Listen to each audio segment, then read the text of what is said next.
membacakan materi dari kelompok 6, yaitu kelompok terakhir, dengan judul upaya hukum. Pengertian dari upaya hukum terdapat di pasal 1 angka 12 KUHP menyebutkan upaya hukum adalah hak terdakwa atau penuntut umum untuk tidak menerima putusan pengadilan yang berupa perlawanan atau banding atau kasasi, atau hak terpidana untuk mengajukan permohonan peninjauan kembali dalam hal serta menurut cara yang diatur dalam undang-undang. Adapun upaya hukum yaitu ada upaya hukum biasa dan upaya hukum luar biasa. Upaya hukum biasa yang terdiri dari banding dan kasasi.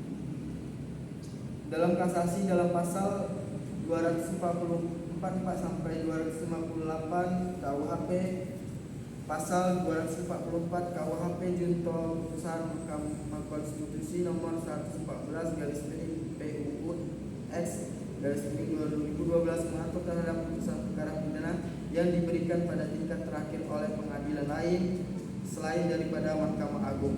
Terdakwa atau PU dapat mengajukan permintaan pemeriksaan kasasi kepada Mahkamah Agung.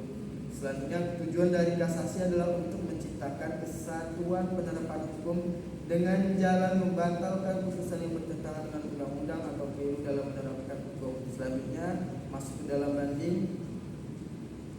Menurut Andi Hamzah dalam bukunya Hukum Acara Pidana Indonesia menyatakan bahwa jika pasal 233 ayat 1 junto pasal 67 KUHP, banding adalah hak terdakwa atau penuntut umum untuk menolak putusan pengadilan dengan tujuan untuk meminta memeriksa ulang oleh pengadilan yang lebih tinggi serta untuk menguji ketetapan penerapan hukum dan putusan pengadilan tingkat pertama.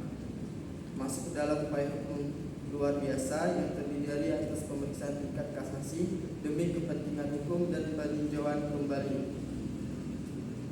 Pemeriksaan tingkat kasasi demi kepentingan hukum yaitu kasasi demi kepentingan hukum diajukan apabila putusan pengadilan negeri terdapat: pertama, suatu peraturan hukum tidak diterapkan atau diterapkan; kedua, apakah cara mengadili tidak dilaksanakan menurut ketentuan undang-undang; dan yang terakhir, pengadilan melampaui wewenangnya. Selanjutnya masuk dalam peninjauan kembali putusan pengadilan yang telah memperoleh kekuatan hukum tetap.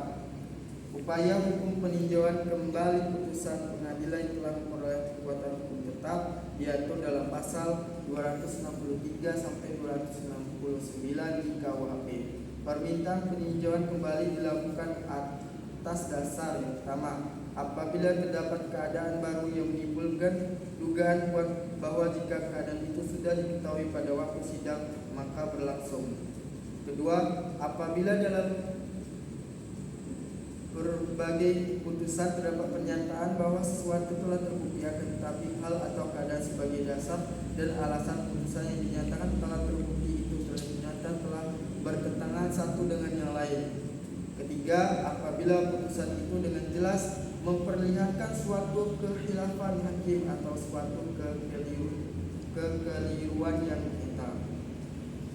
Baiklah, mungkin sekian dari semua presentasi kelompok yang saya presentasikan dari kelompok 1 sampai kelompok 6. Apabila ada kesalahan saya mohon maaf sebesar-besarnya, dan saya akhiri wabillahi taufiq wal hidayah. Wassalamualaikum warahmatullahi wabarakatuh.